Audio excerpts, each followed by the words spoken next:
Alright friends, welcome to the ZG 100 poll. We're going to go ahead and start off by popping our shields, mounting up. If you have boosties, you're going to need to pull the mobs over here on the left and drag them behind you. Make sure they can get to the waterfall, so get aggro here. Run through, hug the left edge of the mountain, you can avoid pulling the snakes. Jump, hit the water, blink. We get fish on us, get a bite, go ahead and Nova. Jump up the mountain here, avoid pulling the Crocs. Come around, wait for blink to come off cooldown, go ahead and blink. Jump to the safe spot for reset. As long as your feet are off the ground here, you're good to go for resetting. The axe thrower may end up spinning, so you'll have a variable time here between like 8 and 15 seconds or so when it's going to reset. We do have our gems pre-crafted here.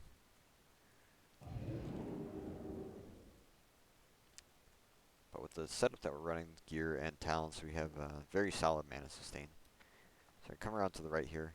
I like staying like a full tile behind the flyers, so a tile being these like horizontal dark marks here. And you want to stay in the middle, just below this ledge. So if you go up on this ledge, you're going to pull the Zerkers. If you go too far to the right, you're going to pull the Crocs. So stay right along the bottom edge here. We're looking for this Zerker, so he's already past our starting point. So as long as he's past this tree, we're good to start to pull. So we're going to run up again, staying a little bit far behind the flyers, get within wand range and wand this Croc. So even though we've wanded the Croc and pulled him, they're not, they can't pat to us yet because they have no path. So as long as you stay in the middle, when you drift over to the right, then they can get to you. So as soon as they get gathered up here, we're going to rank 1 Blizz. Make sure we get a nice stack. Go ahead and apply Ice Barrier, run up to the top of this hill and wait for them to come around the corner of the temple. Once they do, pop Slow Fall, jump off, blink across, target one of these Crocs. You can body pull or fire blast pull. And rank 1, we're up here and jump between these trees. Back down to where we started. So we've got these first 3 packs pulled.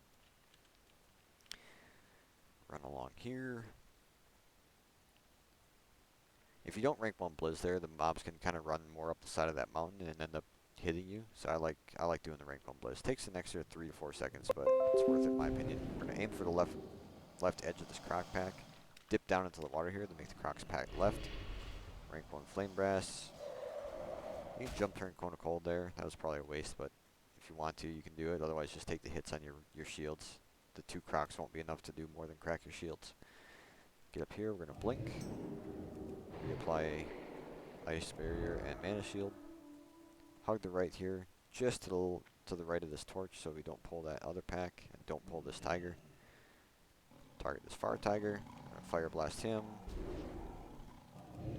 I counterspelled the small tiger that was in the back. So if there's one that's like drifting way far back, you can use counterspell to pull it. Slow fall again off the edge here. Hug the right side of the mountain to minimize the chance of pulling the fish. If you do pull the fish, you can just Nova it here. Jump over the urn, over the tiles, and up the hill. So if this Croc is deep, you can go to the lower kind of the hill right here. As soon as we see the mobs in the left corner, we're going to jump, counterspell, and blink. We've got over 1,000 shields, so we're good to go through here. As you're running through here, make sure you strafe left. Nova. And then we're looking for this dot right here, and we're going to jump over that to make sure that we don't fall off the edge.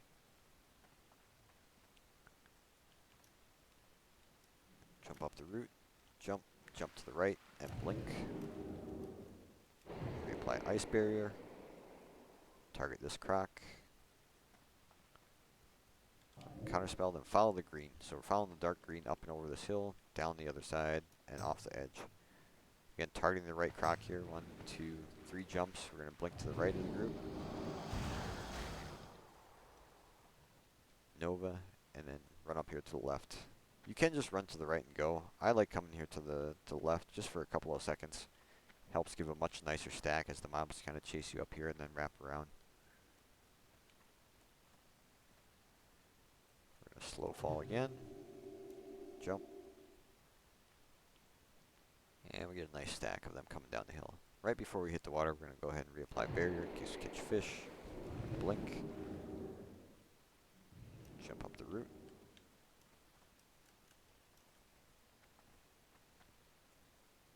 And just kind of like chill right here in front of the temple. Wait for these guys to catch up a little bit. Kill some time because our fish is aggroed to us. We got to kill about 7-8 seconds. Run around here to the left.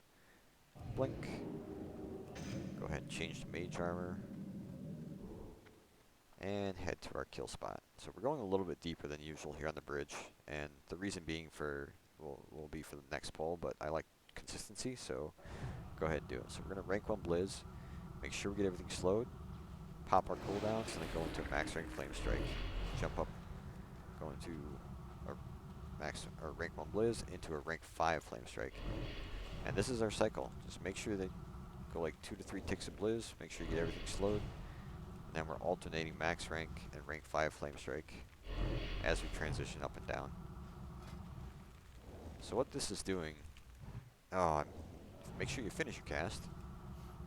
What this is doing is making sure that all the mobs are getting stacked on both of your Flamestrikes. So we're going to go ahead and restack here, because we've got this one cup that's way the heck out.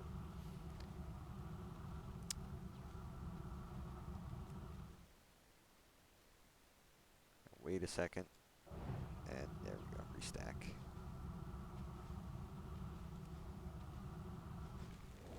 You want to make sure that the mobs don't get too close to you, because otherwise they can just keep running towards you. So you want to let the stack go a little bit further. And what'll end up happening is the mobs in back will catch up. As soon as they get slowed, we're going to go transition to Flamestrike.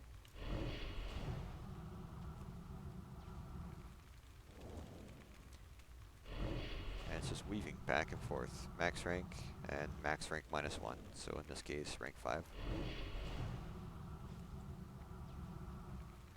Key thing being making sure all the mobs get slowed before you transition from your Blizz into your Flamestrike.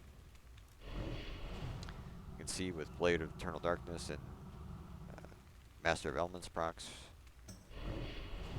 we're casting Flamestrikes, but we're barely losing any mana.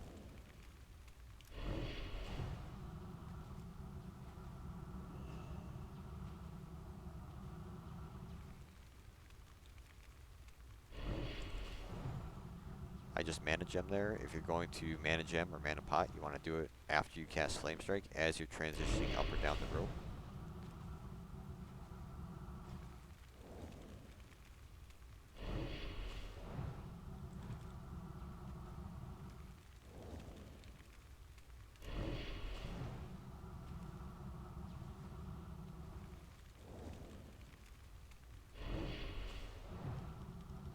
Get down nice and low here. We'll do one more max Flamestrike, and then we'll actually do a max rank Blizz. And we go back up, which should execute the remainder of the mobs.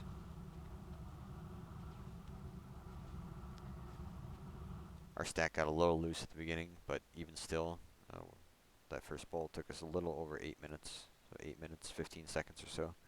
So it can definitely do us right around an average 8-minute pull, I think is where this is at for me. Using the Flamestrike weaving method. Go ahead and loot everything as quickly as we can. Our goal is to get over the Jhin'do room and start prepping our next pull.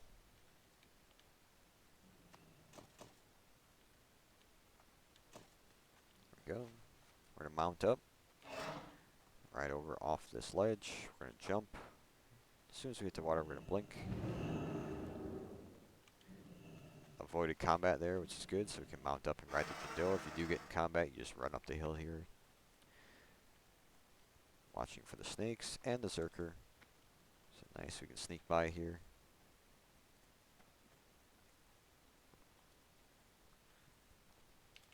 And start prepping for pull. So we want to...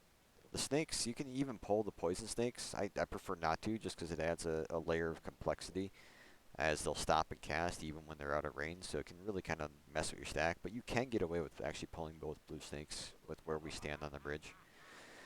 Alright, so they're padding away, the Zerker's padding up. I like marking these packs. We want to make sure that we have ice armor and dampen magic applied here. We're going to mark that pad, we're going to mark that pad, and this last 4 stack. Now what we're doing is waiting for the Zerker to come up top, turn around, head back down, and that's going to be the cue to start our pull after about 5 seconds here. Go ahead and pop both shields. We failed to redo our mana gem. That was a mistake, but it's fine. We have enough sustain that we don't need it. So we're going to go here. Pull the Jhin'do pack first. Hug the inside here to pull these guys. Go outside to pull this back stack. Pull this right one. Pull the left one. Pull the star pat. Pull triangle. There it's everybody in the room. Since the Zerker's padding down, we're going to go to the right and run down the hill. If the Zerker was padding to the right, we'd jump off and do the hill jump with a slow fall. I prefer this method just because it takes away the variable of hitting a slow fall. It's just, yeah, if you have the position to do it, I like coming down the hill. You get fish aggro, just go ahead and Nova. Make sure that you have shields up so that you don't get dazed. You want to get up here, up top to this hill as quickly as possible. Go ahead and swap to max rank mage armor because you will be taking some caster hits. Reapply barrier. And rank 1 Blizz to go ahead and stack. I like stepping away a little bit. Keep the stack tight. Make sure these voodoo slaves catch up in the back.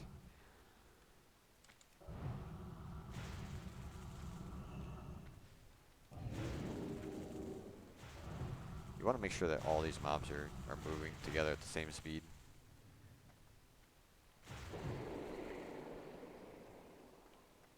We're going to go ahead and pop our gem right now just because. There we go. And same kind of process here. Just get everything nice and slowed. Pop our cooldowns and start up the rotation again. The big difference here is with the slaves, like if they get within cast range of you, they will cast. So you want to try to keep them as far back as possible. They have the same debuff application as the Withered Mistresses, so given enough time, they will kill themselves. But you really want to try to stay out of cast range of them as much as possible.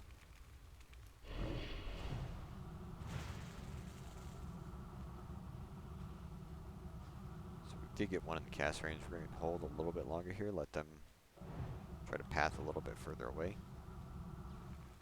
Got everybody slowed again, and back into rotation.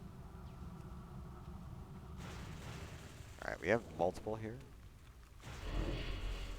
So one thing you can do, which I'll demonstrate in a second, we're going to jump up, we're going to slow the back mobs, and then we're going to ice block. What this is going to do is going to force the slaves to actually stop casting and run back with the stack. And it also gives us access to Icy Veins again, so we can do another amped kill cycle, or damage cycle. Alright, get everything slowed. Do a couple more combos. Make sure we finish off the slaves.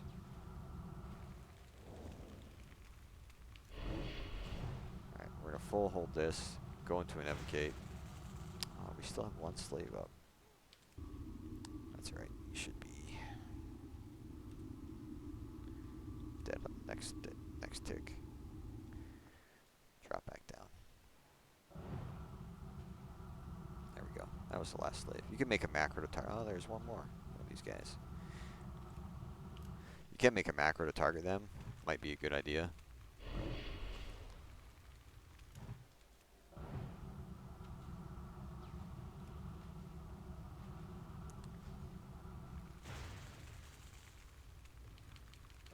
We're actually going to go ahead and just kill the slave.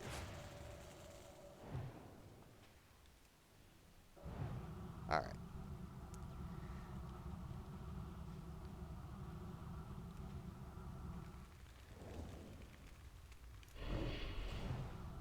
Not the cleanest of runs. We're going to go ahead and pop a mana pot here as we're transitioning down. pretty sloppy setup. Didn't have our mana gem crafted, so we made a couple of small mistakes, but overall, it's still going to be a relatively clean run. Yeah, we're just weaving, just making sure that the mobs are stacking up in our Flamestrikes. We're going to hold this a little bit longer, let them get a little bit further up the bridge before we cast. And holding rank 1 Blizz for 2 or 3 ticks. Make sure everybody's getting slowed before transitioning to Flamestrike. Again, 2 ticks, max rank Flamestrike, a couple of ticks, rank 5 Flamestrike. If you get to the point where you have not enough mana, you can always rank 1 Flamestrike. If you have a decent stack of mobs left, and you'll actually gain mana from BOED procs, or continue to do damage. I didn't even pop Icy Veins again, so wasted a little bit more of our kill potential.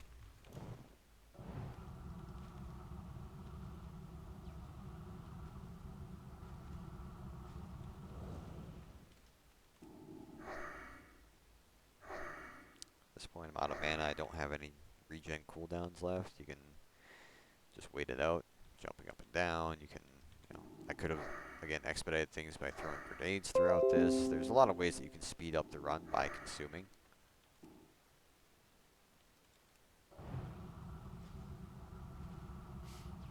But none of them are necessary. It's easily, this is very easy to do with well executed flame strikes and stacking. This run can easily be done within 16 minutes without any consumes other than mana gems. So here we are, came in at just under 17 minutes, or right at 17 minutes. Again, that was kind of a messed up pull, or messed up stack phase on this pull.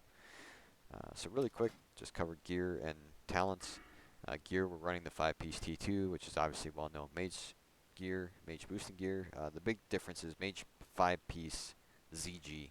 And what this does is gives you half a second off your cast time of Flamestrike, which really enables and empowers the weaving method that I was showing, the rank 6 and the rank 5 stacking, which expedites kill phases immensely. So this is a really good pickup. Not a lot of people have this because you had to go through the trouble of getting the Hazardous Charm of Magic. But it's immensely valuable in my opinion for the ZG farm. As far as talents are concerned, I'm running a 2-18-31 build, so 2 points in Arcane Subtlety. We take this for the reduced chance to resist. This helps maintain your stack. It helps with hits. More hits means more BOED procs, and Master of Elements returns. So fire, we go down into Master of Elements, so this is going to reduce our Frost and Fire spell. Crits will refund 30% of our base mana cost, so we're critting all the time with Flamestrike, so this is making Flamestrike cost significantly less. We're getting Flamethrowing, which allows us that additional range so that our Flamestrike actually matches our Blizzard range. Ignite helps a little bit with the damage. It does suffer from the AoE cap nerf, but it's still, every little bit helps. And then in Frost, we're taking all the standard Blizzard talents. The 5 points in Frostbolt can be placed wherever you want, but there's no other talents that are really valuable that get you to Ice Barrier. Ice Barrier being the key talent, and then obviously all the Blizz slowing talents, Icy Veins, Frost Channeling, etc. Like everything that you would run in a standard Blizz setup. I don't really like taking Cone of Cold. You don't use it. You don't use Shatter. You don't crit with Frost, so there's not a lot of value. So I like having the Imp Frostbolt. But yeah, that's it. So ZG Hunter Pull, it can be done. I've personally done it in under 16 minutes. I think 15 minutes, 17 seconds is currently my best time. And I'm confident with good execution, with judicious use of consumables, you'll be able to get it to 15 minutes. It's going to happen. And the XP is kind of nuts. So it's about, average is about 50,000 XP for a solo carry, about 40,000 for duos, and somewhere in the 30 to 32 range, I think, for trios. So it's amazing XP. You can get from 58 to 60 in a couple of hours. You can do 50 to 60 in under 10 hours. So learn it. It's a lot of fun. It's a new challenge. Good luck.